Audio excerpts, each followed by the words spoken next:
Welcome to On the Go Gyan, your pocket dose of podcast Gyan. I'm Ajay, And I'm Rohit. and in this episode, we're going to talk about breaking the ice.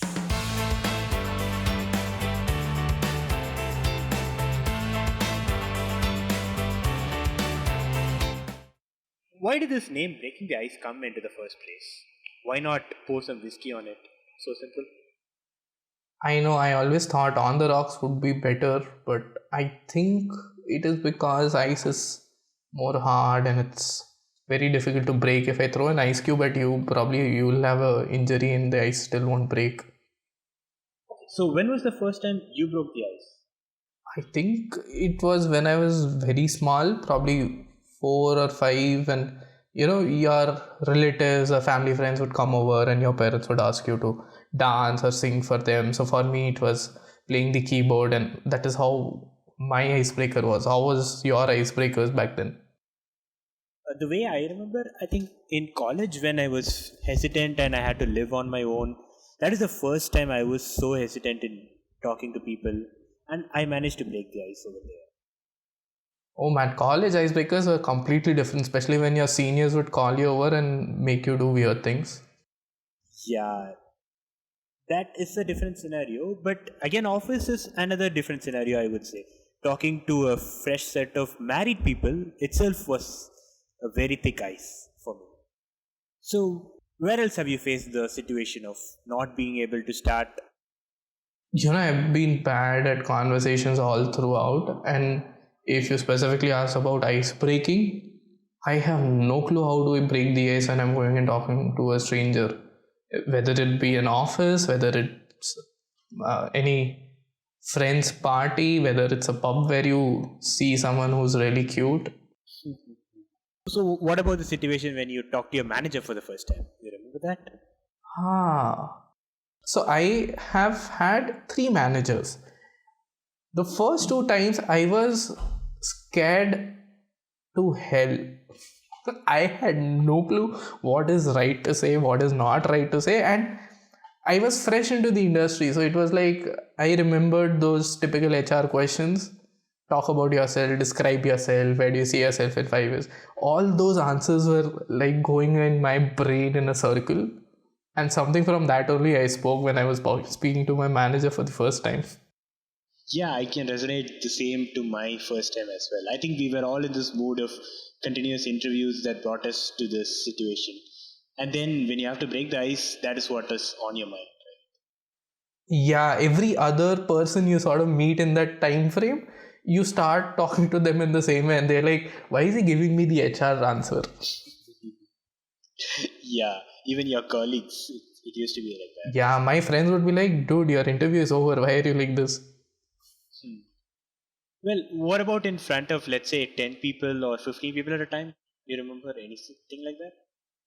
Ah, yes. So I joined Toastmasters, and that is one place where when you start your entire journey in communication, you have the first thing that you do is actually break the ice. You talk about yourself.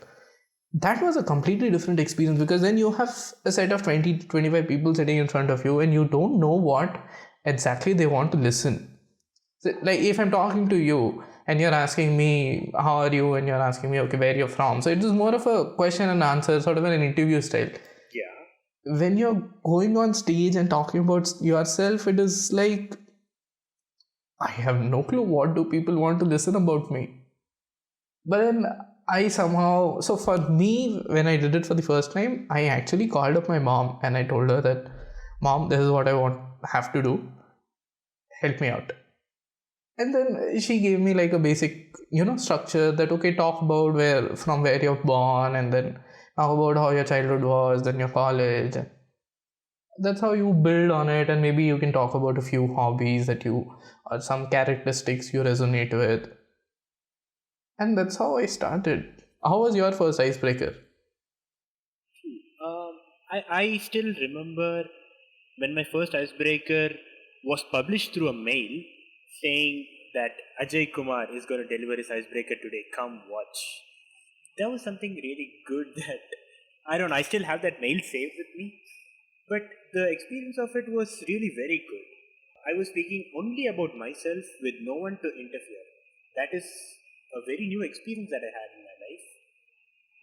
I would say I pretty much told people who I was or what kind of a person I was. Same thing like when you meet someone at random and you're supposed to discuss. I think that kind of scenario, right? Yeah, I realized through my journey in Toastmasters that people sometimes don't really care where you're born and all. What people care about is what stereotypes do you fit in. True. So this is a classic example. When you asked me where I was from and I said Delhi, you will have a picture of a Delhi boy.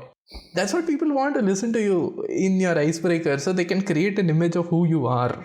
They don't care where you come from or what you do as long as it does not define who you are. So at the end of the day, icebreaker I realized is all about who am I to you, and that's all you care about. That's true, but I also have this feeling that your hobbies or your extracurriculars do matter a lot. So, let's say you're talking to a sport freak for the first time, that is how you start the conversation, right? That's true. Because your hobbies define a certain characteristic of yours. Whether if you're a sports person, it will define that okay, you are athletic, you are disciplined, at least to some extent, you're disciplined. Yeah. So, how do you think your hobby can be a first or a starting point for someone to break the ice? Actually, a starting point could be anything. So, for you and me, it could be okay, we both are working in Cisco. That could be the starting point. So, our icebreaker, if you're like 1 to 1, it will start from okay, how many years you have done in Cisco? Okay, I've done 4 years in Cisco, and blah blah blah blah blah. But if I'm starting off with someone who I have met probably on a road trip in a bus, and the conversation can have multiple entry points. That person might be carrying a guitar, and I say, "Oh, you're carrying a guitar. I used to play the guitar in my college," and that could become a starting point. True, true. Yeah. I think most of it starts with appearances rather than curiosity. Yeah, I've seen people actually walk up to someone and say, "Nice coat on your T-shirt." Yeah, or nice costume. Yes, that's very true. So icebreaker can actually start from anywhere and go anywhere. Okay, take a moment, think about the weirdest icebreaker you have had with someone. The weirdest icebreaker. Yes. So what happened was I was at this Chroma store shopping for a new iPad, and I saw a person walk up to me and ask me, "Hey, dude, do you have a flask on the side of your bag? Why do you have it there?" So that is how the icebreaker started between us, and I had to expose to him that I was having a bad throat that day, and it went all the way till how I see myself as an entrepreneur. Whoa. From a flash to an entrepreneur. You could actually write a book there. Yeah, I wish so. Do you have any such weird experiences? My weird experiences actually mostly start from me not knowing how to start the icebreaker and typically end with me coming back without knowing the other person at all. Oh, I am terrible at that. Terrible. See, think about it. It's not only about you telling who you are, it's also about, you have to find a common ground first. For you, the other person found the flask, and then the conversation went going on and on and on. For me, it's usually I don't. Okay, I'll tell you the weirdest thing where I have nothing to say when I'm meeting someone for the first time. The weirdest thing that I say is, "How's the weather?" That is like, I have no idea what I'm doing here. I have no clue what I have to say next. but it's a good entry point, right? Not always. And I'll tell you why. See, if you're talking to someone on phone and you ask how the weather is, that person will tell wherever that person is how the weather is at that place. But when you're meeting someone in person and you ask how the weather is, it's as lame as why don't you look out yourself? Yeah, true, true, true. So I think again it comes back to the situation. If you, let's say, walk up to a pretty girl in a cafeteria and ask her, the best icebreaker at that point of time would be, "Hey, do you want to have a coffee?" Yeah, that would make more sense than how the weather is. Exactly, exactly. I'll tell you something about one other icebreaker that I've had to give in my public speaking journey. Okay. So I was totally out of all things that I had to say about myself because I knew that everyone in the audience knew me. That is when I realized they didn't know something that had happened to me 3 years before. And I started speaking about my journey of spectacles. I used to wear specs from my class 1 till college, third year or fourth year. It was like almost 15 years of specs. And that itself was beautifully crafted into a 5 minute speech. Now, what would you say about that? That's actually awesome. Because, see, whatever is there, you can talk about it for hours. It's just that you have to figure out what is the right thing to say in your icebreaker. So, what do you think is the most important thing to remember when you're trying to break the ice with someone? I think even if you speak for 5 minutes or less than 5 minutes, it is very important to know on what common ground can you both come together again. If you're planning or if you're having the thought that you should have a relationship with that person. But if you're having the thought that you shouldn't, then I think it doesn't matter. But coming down to a common point is important. Yes. So that can be very tricky, is what I think. Talking of that, have you heard of this initiative in Bangalore called Coffee for Five? No, what is it about? So it's a very interesting thing. You just submit your application with your phone number, your email address, and so you get called if you're lucky. And what would happen is you would randomly get a person in front of you, and you would share a coffee with them for exactly 15 minutes. That's it. If they both are okay, then the company would decide if they want to help you grow their relationship or not. Have you heard about this? No, but when you say it, it's like a superset of blind dating. Yes, precisely. I think dating is the biggest space where you have to break the ice the most. Oh, you seem to have a lot of experience. No, my experience ends at asking about the weather. Oh my. So, have you heard any weird dating experiences then with the first time? First time icebreakers, I've usually seen people not being able to speak a word. Yeah, like froze, right? I think would be the right word to use. Having an awkward moment is still fine, but not being able to speak is actually a little worse. Awkward moment means that, okay, you tried a few topics, but you were not able to find a common ground. But not being able to speak means you have not even tried finding a common ground. True. So, what do you think? You say that not being able to speak is the awkward situation, right? No, so not being able to speak, I mean, they don't know how to start. Oh, okay, good. Like you said, you have to find a common ground between you and the person you're talking to. People don't even start trying to find the common ground.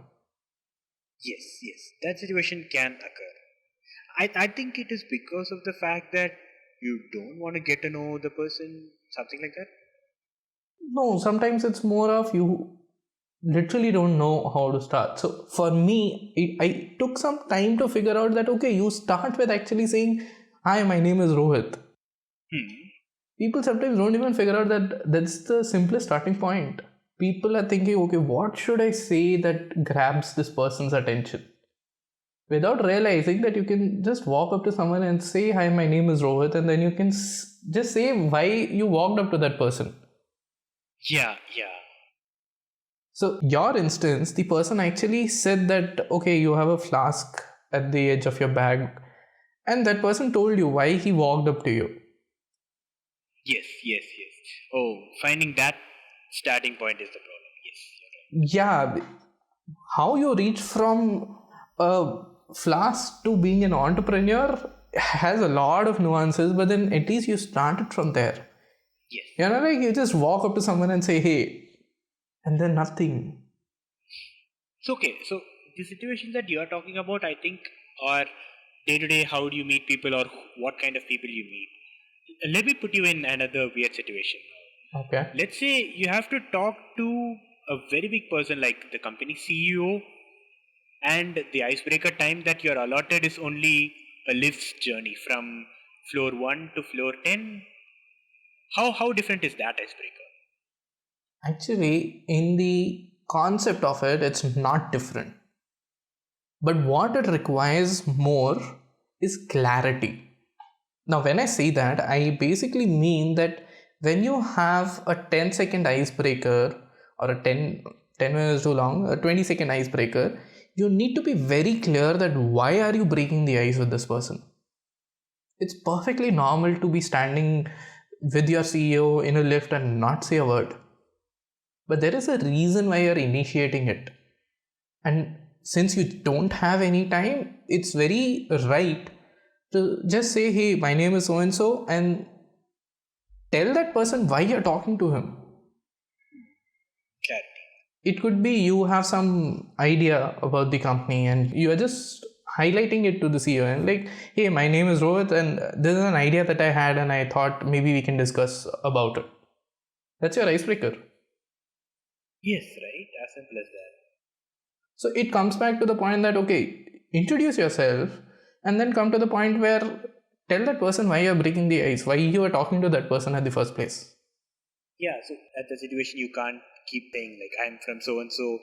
He wouldn't be interested in knowing that. Right. So the third step here then becomes that understand what your CEO will be interested in. You can't be like, my leg is hurting today and I thought I'll go to the hospital, but there is so much of it. Like, why are you talking to me? Exactly. So you have to understand why the CEO will listen to you. That becomes the third part of your entire icebreaker. True, very true. I think this kind of situation is something many people would have faced, but wouldn't have taken that bold step to break ice. Has happened with me also a couple of times. I'm just standing and half of the time I'm figuring out, have I seen this person somewhere?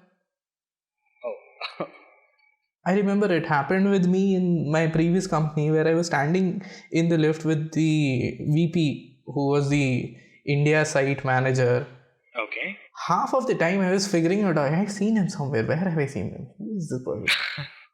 By the time I figured out, okay, he's that person, I was left for 10 seconds. I was like, I just said an hello and like, thank you for being part of the club today. That's it. Oh, nice. I didn't have an end goal, but I just said those two lines and Nice. So, talking about Bangalore, I think traffic is a very good point of icebreaker, right? What do you think? I see people using Quick Ride, using Uber, and breaking the ice there. No, the way I mean is, so I had this situation of talking to the senior vice president of our company once. I absolutely had no idea what to talk to him, but I said, so the time that he was leaving was just 15 minutes before the peak traffic of Bangalore. Okay. I went to him and I just said, okay, so you're gonna be home by your scheduled time today? Something like that. That's also fair enough point. You didn't have a goal as such. Yes. You just wanted to know the other person. So then you don't have a definite starting point. Yeah. But I think at the end of the day, no matter what we say, that you start with telling who you are or you figure out telling that why you're walking to that person, it's important that you take the first step and say something. Can you think of any proverb that says take the first step? Not in this moment. Okay, I'll give you some time to guess it. Something that I have on my mind. Let's see. Hey, now don't play this breaking the ice game with me. I'm not breaking the ice with you. I'm just trying to make you read my mind as simple as that. I'll take that ice and throw it on you. Can happen. I think we covered a lot of things about ice breaking, but I think we both missed about one thing. Which is?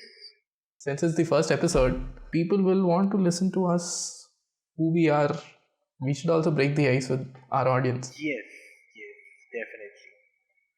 So maybe we can do something innovative to break the ice ourselves. You can tell about me and I'll tell about you. Don't put me in such big shoes. Fine, please go on. Let me see what you have to say. Okay, let me see what I know about you. Yeah. So Ajay is part of Cisco. I don't remember how many years, but he's part of IT in Cisco. He loves to play guitar and he loves to travel. He fill in the blanks, please. We both met as part of Toastmasters, and that's where I have known him. And what I know the most about him is through our tea time walks. We both have this ritual that I think once in 2 weeks or every week, one evening we'll just grab a cup of tea and we'll just go out for a walk randomly. And we would just talk about different things, and that's the thing that really mattered to me, and that's the thing I really enjoyed the most. I have no clue about your background. Nice. Thank you. Maybe I'll see how much I do know about you. Rohit Saluja, distinguished Toastmaster. I know a lot about your Toastmasters journey and all those things, but you as a person, I know that you were a band performer in your college, a guitarist, and also that you loved organizing events even back then in college, which I think you continued even after college. So when you joined Juniper and also when you joined Cisco, you had continuously been doing that for your team as well as for Toastmasters. Apart from that, I know that you're from Delhi or North to be precise. It's okay, I don't mind if you're judging me that I've said that I'm from Delhi. No issues. Well, I think we both have to break the ice a bit more among ourselves. I think what's important is that we are two people who work in Cisco and who have constantly tried to see how we can be better using a platform called Toastmasters. And we are just getting together to explore more things. And although the name says Ongo Gyan, we are not two people who are going to give you Gyan. We are people who are going to learn alongside any one of you who's trying to listen to these podcasts. And I think that's good enough to break the ice for the first episode, because there is so much more that we can't literally put in one episode and just tell you everything about our life stories. But I think in the subsequent episodes, Ajay and I will talk about more things from our life. Like Ajay said, band. There have been times I performed in restaurants and all. Well, there are so many things we can cover, isn't it? Yeah, I think that's. We'll just keep it kind of the same coffee conversations that we used to have back in office. Just that we'll be seeing each other through voices. Yes. So that's it for ice breaking. We hope you found some value out of it. In the next couple of episodes, we will be talking about feedback. As two sides of a coin, part 1 will be about receiving feedback and part 2 will be about providing feedback. See you in the next episode.